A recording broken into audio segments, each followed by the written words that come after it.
Selamat berjumpa kembali dengan saya Dr. Supai Pawenang. Saudara-saudara pecinta ilmu, terutama ilmu manajemen. Kali ini kita masih akan berbincang tentang ilmu manajemen, khususnya tentang perubahan struktur bisnis internasional. Tema ini perlu kita angkat kiranya. Karena apa? Karena dalam realitanya sekarang ini terjadi perubahan struktur bisnis internasional. Ada hal-hal yang menjadi penyebab dari perubahan struktur bisnis internasional ini, yaitu antara lain adalah perihal tentang COVID-19, konflik Rusia dan Ukraina, kemudian climate exchange, cyber teknologi, kemudian commodity price yang meningkat. Nah, 5 hal ini berimpact pada supply chain, pada kebijakan politik dalam negeri, kepada kebijakan politik global, adanya pergeseran bisnis mode, kemudian perubahan perilaku dan lain sebagainya. Kelima hal ini menjadi indikator penting pemicu terjadinya perubahan-perubahan. Oleh karena itu, mari kita bahas satu persatu sehingga kita mendapatkan gambaran yang jelas tentang itu. Kalau kita pertama tadi menyebutkan tentang COVID-19, ya kita lihat memang dalam realitanya COVID-19 ini mampu menyebabkan perubahan struktur bisnis. Penyebabnya antara lain adalah perubahan-perubahan yang terjadi seperti social distancing. Kita tahu social distancing, menjaga jarak ini kemudian menyebabkan pola interaksi yang berubah, ya. Dari yang tadinya offline ketemu muka begitu, kemudian berubah menjadi penggunaan teknologi secara online. Nah, penggunaan gadget, smartphone menjadi hal yang penting ketika itu. Nah, dengan demikian kemudian teknologinya itu berubah menjadi online.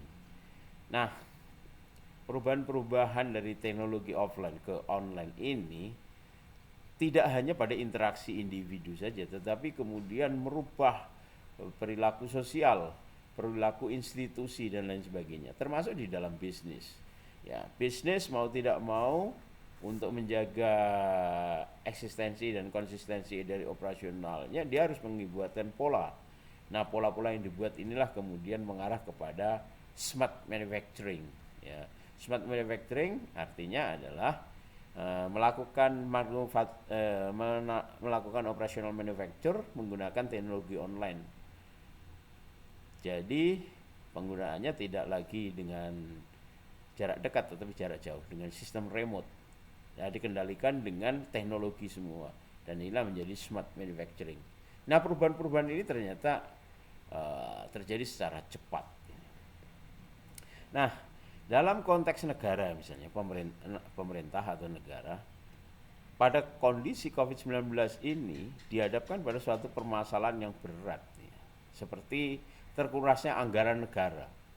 Nah, terkurasnya anggaran negara untuk apa? Untuk peningkatan subsidi, karena masyarakat itu disuruh berhenti, tidak bekerja di luar rumah, dan tentu saja pemerintah harus melakukan subsidi. Sementara itu produktivitas nasional itu menurun, ya, setelah menurun. Nah, adanya penurunan produktivitas negara ini, jadi pendapatan nasional itu turun dan pemerintah harus melakukan berbagai subsidi untuk menggerakkan roda ekonomi dan membuat agar masyarakat itu patuh dengan aturan-aturan untuk menjaga kesehatan itu.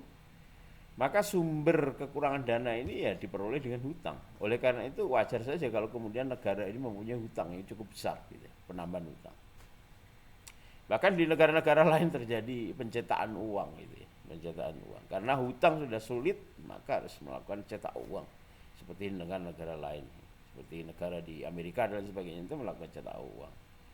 Nah, pada kondisi seperti ini, ya tentu saja pemerintah memang betul-betul dihadapkan pada permasalahan yang sulit. Nah, mau tidak mau pemerintah itu harus mengambil kebijakan yang bersifat non populis, gitu, ketika masa-masa COVID itu. Ya, non populis policy ini harus diambil oleh pemerintah.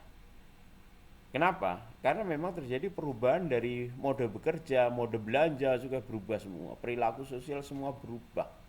Gitu. Yang tadinya itu dinamis, kemudian menjadi statis. Nah ini menjadi semua berubah.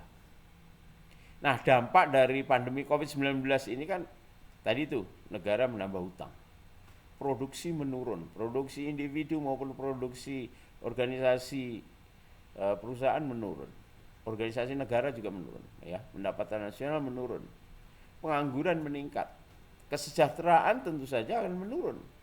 Nah, politik ini menjadi riuh karena mau tidak mau pemerintah harus menggunakan non popular policy tadi itu dan lain sebagainya. Nah, ditambah lagi dengan adanya kekisruhan yang secara global tentang perang Rusia dan Ukraina, ya menyebabkan rangkaian kesulitan yang semakin banyak, ya. Suplai energi, suplai pangan menjadi berubah, ya. Hubungan internasional menjadi berubah dan lain sebagainya. Nah inilah konstelasi perekonomian seperti ini tidak terjadi di satu negara atau dua negara saja, tetapi hampir semua negara-negara di dunia. Bahkan ketika COVID-19 ini ya hampir negara-negara menjadi hampir bangkrut, ya. Nah, tinggal kebijakan-kebijakan ekonomi ini yang harus diatur dengan sebaik-baiknya. Nah, kondisi setelah COVID ini kita lihat itu kondisi tarikan adanya naiknya suku bunga di Amerika Serikat dan lain sebagainya. Ini merubah semua ini, ya, alur investasi dan sebagainya. Nilai tukar mata uang menjadi berubah dan lain sebagainya. Karena memang globalisme ini sudah terjadi gitu. Tentu saja di sini perlu kecermatan untuk melakukan perubahan-perubahan kebijakan. Saudara-saudara, kalau kita cermati, ya, dampaknya COVID itu.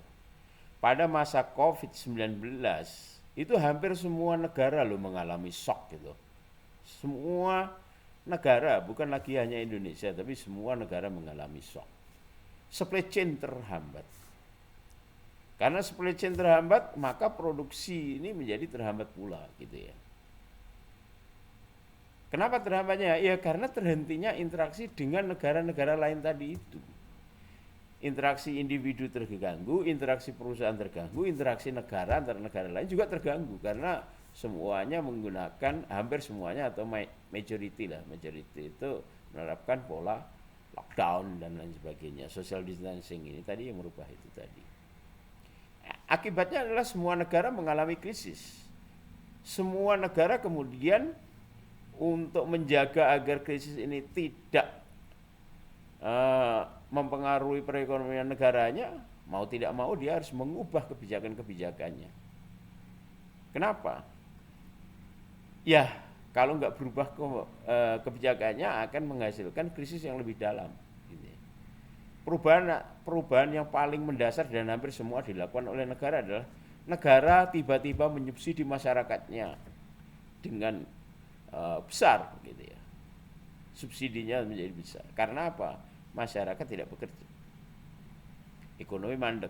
Supaya ekonomi bangkit maka harus ada subsidi yang dilakukan untuk menggerakkan roda ekonomi tadi itu. Nah, keadaan-keadaan ini ternyata mampu membuat pola bisnis berubah, ya. Semua pola bisnis berubah. Kalau nggak berubah justru akan mati. Nah, ini masa COVID-19.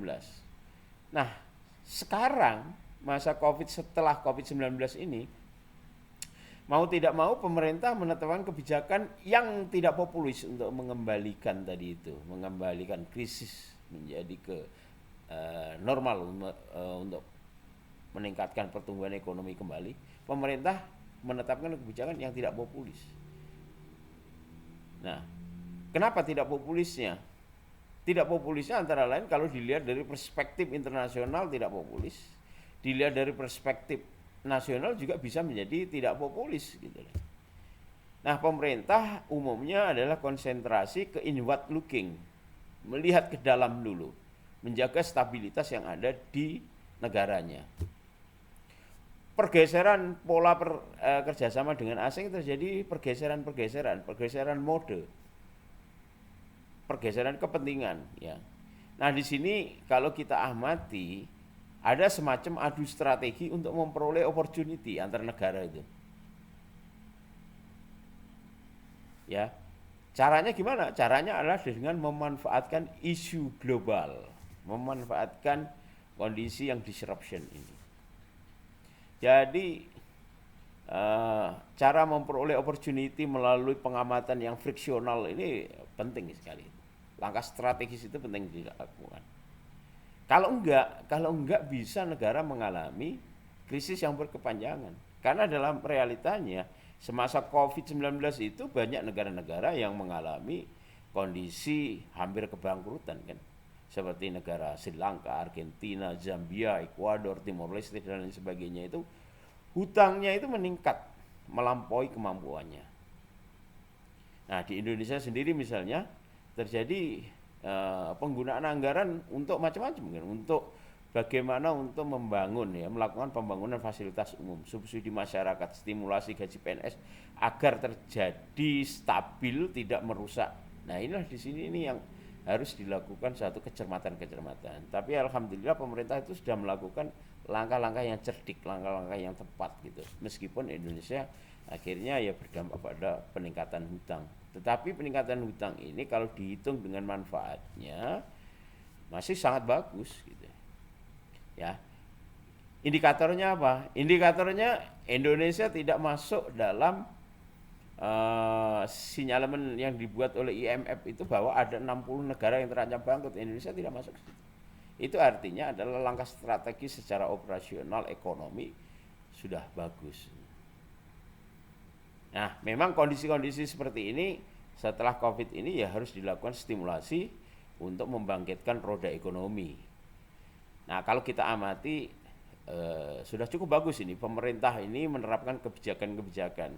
Ada 3 kebijakan yang saya lihat yang dilakukan oleh pemerintah ini. Ya, ini kalau tidak diganggu akan bagus, yaitu hilirisasi industri, digitalisasi UMKM dan industri hijau. Ini harus dilakukan ini. Hilirisasi industri. Hilirisasi industri. Ya, mau tidak mau Indonesia itu jangan lagi hanya mengekspor bahan-bahan mentah, tapi kalau diproduksi dalam negeri supaya ada nilai tambah. Ya. Nah, ini kan sudah dilakukan oleh pemerintah, terutama untuk nikel ya, nikel. Nikel itu ditambang di Morowali di Sulawesi, kemudian diolah di smelter Halmahera, kemudian dibuat untuk produksi prekursor di Batang, pembangunan katode di Karawang, pembangunan baterai di Tangerang, kemudian mobil listrik di Serang. Nah, ini kalau itu konsisten itu akan menjadi bagus, dalam kedepannya akan menjadi bagus ya.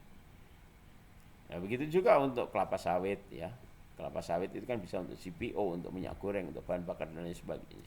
Kalau itu bisa diolah di dalam negeri sehingga menjadi nilai tambah dengan kebijakan hilirisasi ini, mungkin tidak akan lama lagi Indonesia akan meraih satu profit atau benefit dari kebijakan-kebijakan ini. Nah, tapi kan kebijakan-kebijakan seperti ini tentu saja pemerintah luar, pemerintah asing tidak mau adanya seperti ini. Karena apa? Karena sistemnya sudah globalisasi gitu loh. Sudah ada perjanjian-perjanjian B2B atau kemudian perjanjian antara G2G yang harus adanya supply chain yang lancar gitu. Kalau terjadi perubahan ini pasti akan menimbulkan konflik politik internasional. Ya, makanya wajar kalau Indonesia kemudian dituntut oleh WTO dan lain sebagainya itu. Nah, digitalisasi UMKM menurut saya perlu dilakukan pada saat ini. Kalau kita lihat peta penggunaan digital, ya, penggunaan digital di Southeast Asia ini termasuk di Indonesia ini tinggi sekali. Ini setara dengan negara-negara maju. Ya, dengan penggunaan ini. Kalau itu digitalisasi UMKM itu bisa dilaksanakan dengan sepenuhnya, maka akan terjadi penggerakan roda ekonomi berbasis UMKM dan itu nanti ke masa kedepannya menjadi fundamental ekonomi yang cukup bagus gitu.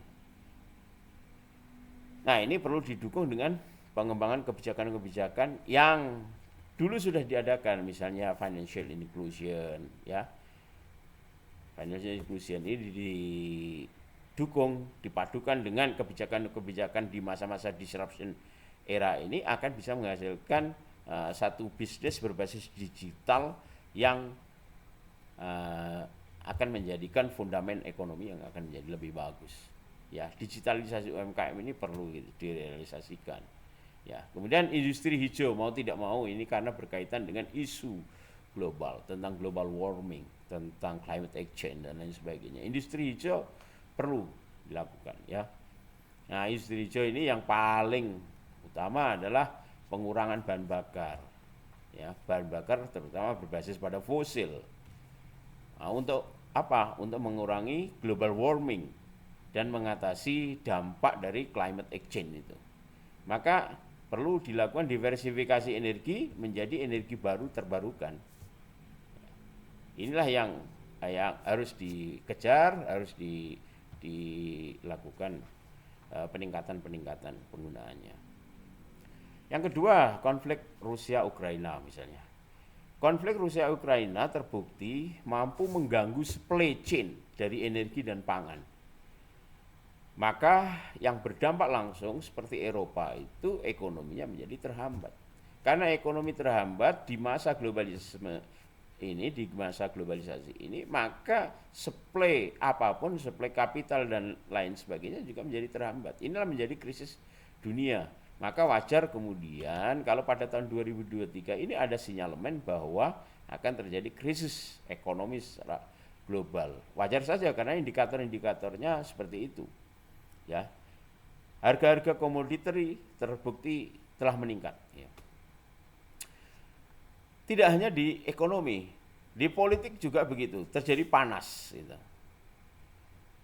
Pertikaian antar blok kekuatan sudah mulai tampak ini antara NATO dan BRIC. Gitu. NATO yang antara lain negaranya Amerika Serikat, United Kingdom, Eropa Barat, Australia, New Zealand dan lain sebagainya, ini akan berhadapan-hadapan dengan BRIC, Brasil, Rusia, India, China dan ditambah lagi dengan South Africa. Ini karena pertikaian politik yang terintegrasi dengan permasalahan-permasalahan tadi itu. Pemerintah harus melakukan interlocking sehingga kerjasama itu menjadi pola yang berubah, bergeser. Memanasnya politik global mau tidak mau ini terjadi. Dan sekarang ini memang terjadi gitu. Nah, pemanasan politik global ini akan menggeser perilaku ekonomi connection, hubungan bisnis menjadi berubah. Ya, perilaku pasar juga berubah. Perilaku pasar ini juga berubah. Mencari aspek-aspek ekonomi yang menawarkan pada kemudahan, kemurahan, keamanan. Tidak lagi pada satu kedekatan negara saja, tetapi kemudian bersifat pragmatis untuk mencari kemudahan, kemurahan, dan keamanan. Ini yang menyebabkan pergeseran pola hubungan internasional tadi. Itu yang menyebabkan memanasnya suhu politik dan suhu ekonomi di dunia ini. Ditambah lagi sekarang yang faktor ketiga ini climate exchange. Iklim ini semakin sulit diperkirakan. Hampir semua negara mengalami banjir, di mana-mana banjir. Ya, Arab Saudi yang tidak pernah banjir selama ini banjir, New Zealand banjir, Indonesia apalagi. Ya, Kanada banjir, Amerika banjir dan lain sebagainya. Akibat dari pemanasan global, mencairnya es di kutub, di Arktik itu terbukti sekarang ini. Maka kemudian di daerah-daerah pantai banyak mengalami peningkatan volume air sehingga terjadi banjir di sekitar pantai. Kalau di Indonesia, pantai utara Pulau Jawa kemarin belum lama ini kan terjadi banjir yang cukup dahsyat ya, seperti Semarang, Kendal, Batang, Pekalongan kena semua. Ya, sampai ke Rembang dan lain sebagainya kena semua. Ya, banjir rob di sekitar pantai akibat debit air di lautan itu meningkat. Nah, di daratan banjir, tanah longsor, gunung meletus, gempa ini sekarang ini menjadi volumenya menjadi meningkat, frekuensinya juga meningkat. Nah, ini terkait dari inilah yang kemudian diantisipasi oleh banyak orang. Pemanasan global ini kalau bisa itu harus segera dikendalikan. Nah, cara mengendalikannya gimana? Ya mencari penyebab utamanya. Selama ini yang dilihat adalah penyebab utamanya adalah karena penggunaan karbon dan mineral yang berbasis pada fosil yang digunakan untuk energi mesin, energi industri, dan transportasi. Nah, makanya kalau kita lihat statistik penggunaan karbon pada abad ke-19, 20, dan 21 ini tinggi sekali. Nah, penggunaan karbon dan mineral berbasis fosil ini ternyata menyebabkan deforestasi. Banyak hutan-hutan gundul karena hutan-hutannya sumber-sumber yang berbasis dari hutan itu kemudian digali, dikeduk, ditambang untuk menghasilkan batu bara, minyak, gas, dan lain sebagainya. Nah, penggunaan dari situ menyebabkan polusi udara. Ya, polusi udara menyebabkan limbah yang sulit terurai. Nah, inilah kemudian faktor-faktor seperti deforestasi, polusi udara, limbah yang sulit terurai akibat penggunaan dari fosil, bahan bakar fosil inilah menyebabkan pemanasan global. Pemanasan global ini menyebabkan iklim berubah, suhu udara meningkat, keseimbangan alam juga menjadi berubah. Nah, inilah menjadi muncul apa yang dinamakan dengan bencana-bencana itu. Nah, ini kan menjadi problem bersama, problem dunia, bukan lagi problem satu daerah, satu negara, bukan, tapi ini problem semuanya. Makanya kita harus membuat satu komitmen untuk melakukan perubahan. Nah, ini banyak inisiator-inisiator di dunia ini, politisi-politisi dunia sudah menyuarakan ini, melakukan change, melakukan perubahan untuk membuat energi baru terbarukan, penggunaan teknologi yang untuk menggantikan teknologi yang semula untuk menjadi yang lebih ramah lingkungan. Maka harus terjadi peningkatan sains and teknologi. Paradigma berpikir, paradigma bertindak itu juga harus menjadi perubahan. Semuanya harus dilakukan pembaruan-pembaruan. Nah, ini sudah dibahas secara internasional. Tinggal implementasinya saja. Maka muncul kesepakatan-kesepakatan di berbagai summit seperti G20 dan lain sebagainya, itu sudah dibahas ini, dan itu menjadi isu internasional, isu global yang harus dilakukan. Cyberteknologi yang membawa kita kepada revolusi industri 4.0 ini yang berbasis pada internet. Nah, ini merubah pola perilaku, semuanya berubah. Ya, semuanya menjadi berubah. Semuanya terintegrasi di dalam internet. Apapun itu, maka muncul istilah seperti Internet of Things, IoT. Karena internet, maka terjadi interaksi antar orang, antar individu, antar organisasi, yang terjadi interaksi dan terjadi pertukaran data, maka komunikasi berbasis data ini menghasilkanlah data yang cukup besar yang disebut dengan big data itu. Nah, big data ini tentu saja harus dimanajemeni. Maka kemudian yang terpenting saat ini, adalah data manajemen. Ya, data manajemen. Bagaimana data itu dimanajemeni, diterjemahkan menggunakan data science, ya, untuk dimanfaatkan manfaatnya. Nah, ini menjadi penting, menjadi keilmuan baru yang harus yang muncul di dalam era disruption seperti ini. Penyimpanan data. Penyimpanan di mana? Nah, maka muncullah cloud computing, ya, cloud computing. Data security disimpan di cloud computing. Kemudian dari situ maka muncul penggunaan untuk macam-macam. Perlu tambahan teknologi komunikasi ini seperti virtual reality, augmented reality. Ini bisa ditambahkan, dimanfaatkan dengan menggunakan internet tadi itu. Ya. Maka sekarang ini cyber security, computer science, artificial intelligence, robotik, machine learning, automation, autonomous ini menjadi istilah-istilah yang timbul belakangan ini pada revolusi industri 4.0 ini. Dan ini semuanya penting dan menjadi landasan yang mendasari gerak ke depan. Jadi bisnis ke depan itu sepertinya akan bertumpu pada teknologi ini, berbasis teknologi internet ini, yang nanti rambatannya menjadi IoT, menjadi blockchain dan lain sebagainya. Nah, kemajuan-kemajuan yang seperti ini, perubahan-perubahan yang menjadi seperti ini kan tidak bisa setback lagi. Oleh karena itu pelaku-pelaku bisnis harus mengamati ini, mengamati ini.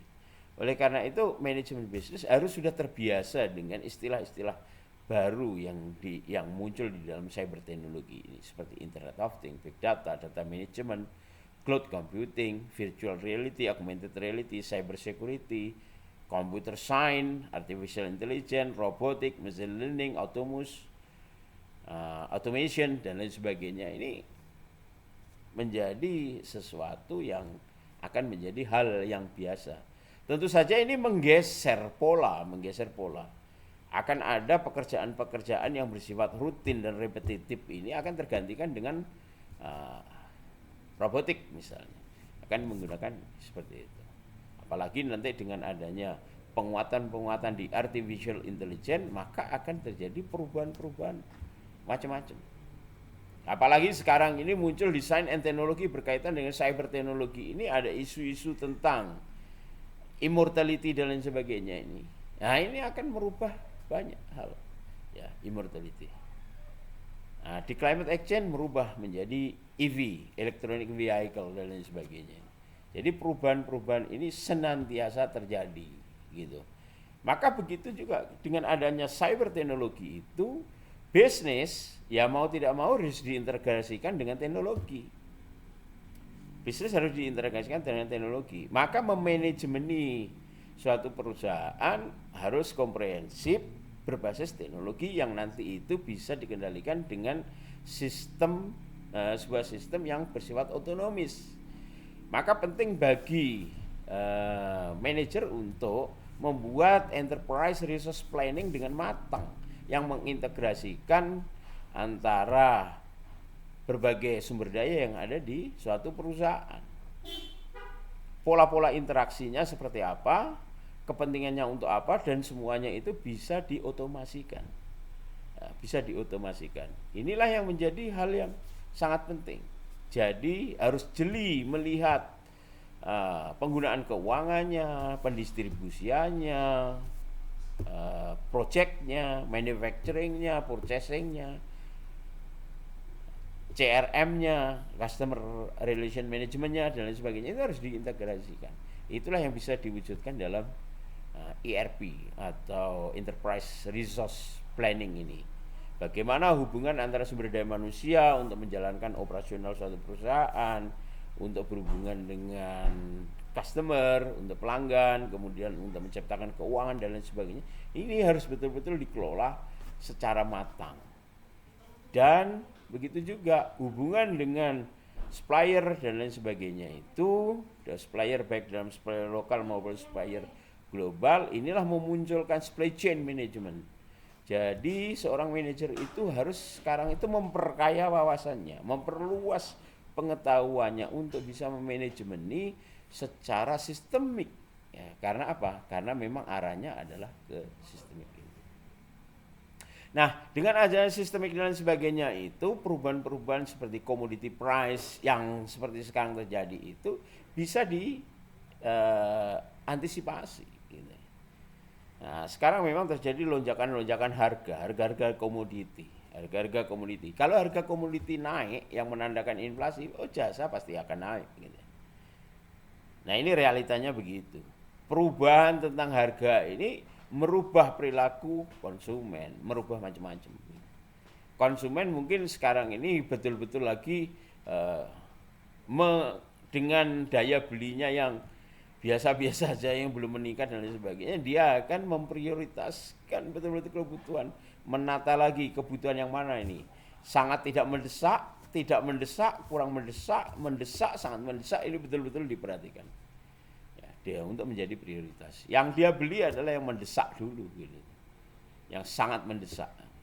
Sangat mendesak dibeli, baru yang mendesak, gitu. Kurang mendesak, tidak mendesak, sangat tidak. Sangat mendesak artinya apa? Artinya kebutuhan yang sudah tidak bisa ditunda lagi. Inilah menjadi kebutuhan, menjadi need itu. Kalau yang mendesak tapi masih bisa ditunda, tunda meskipun itu agak memaksa, ya ini belum menjadi need, masih dikategorikan menjadi want gitu. Tapi kalau kurang mendesak, ini masih bisa direncanakan, ini harus baru menjadi oblig, menjadi suatu kewajiban. Tapi masih bisa direncanakan. Ya. Kalau yang tidak mendesak ya ini kebutuhan yang sebaiknya nanti direncanakan. Nah ini masih bisa dalam bentuk saving, diwujudkan dalam bentuk tabungan untuk mengantisipasi tadi.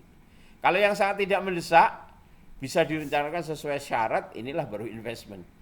Gitu. Jadi kalau kita lihat dari daya beli, konstruksi daya beli saat ini dengan kenaikan harga-harga itu, ya pasti investasi akan turun, saving akan turun gitu.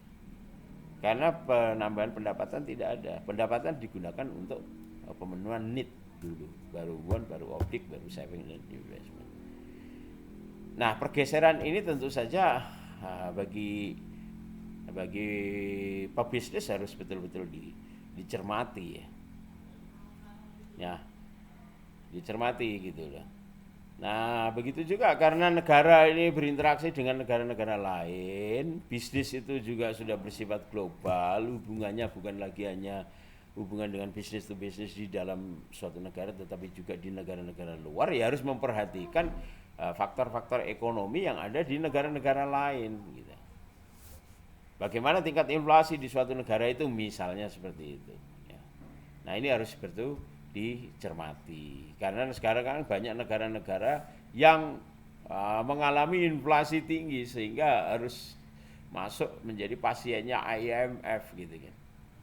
Contohnya aja lah pada tahun 2022 kemarin ini ada 10 negara Asia Tenggara yang inflasinya tinggi, kalau kita urutkan itu kan Laos itu paling tinggi.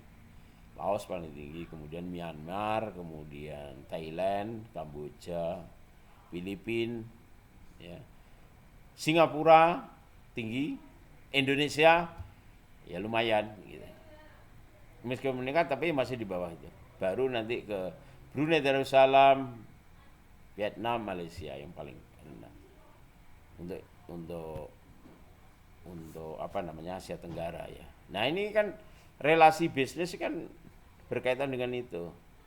Nah, kalau inflasi itu berubah seperti itu kan biasanya nilai tukar mata uangnya juga menjadi berubah. Itu yang harus diperhatikan. Karena inflasi berkaitan dengan nilai mata uang, berkaitan dengan neraca pembayaran, ya, berkaitan dengan cadangan devisa dan lain sebagainya. Yang itu nanti semua ukurannya adalah tingkat kesejahteraan masyarakat. Nah, itulah saudara-saudara. Bisnis itu memang harus melihat dari berbagai hal. Nah, apa yang kita bahas ini semoga saja menginspirasi kita, membuka cakrawala kita berpikir bahwa memang banyak hal yang bisa mempengaruhi bisnis, yang bisa mempengaruhi struktur perubahan bisnis. Demikian saudara, saya Dr. Supayawanang mengucapkan terima kasih atas perhatian Anda. Assalamualaikum warahmatullahi wabarakatuh.